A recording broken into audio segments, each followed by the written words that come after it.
Pravimo kokos tortu. U litar mleka dodali smo 8 kašika šećera, 1 puding od vanile, 5 kašike gustina, s tim što možete zameniti sa 2 pudinga od vanile. Kad se to lepo skuvalo, dodali smo 100 g bijele čokolade i oko 150 g kokosa.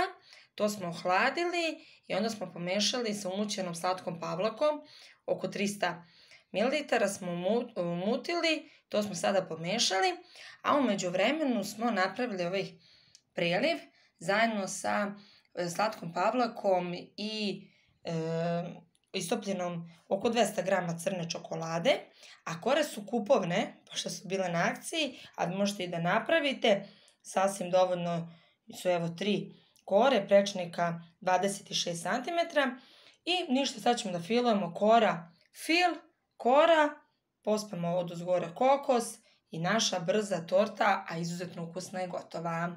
Uživajte!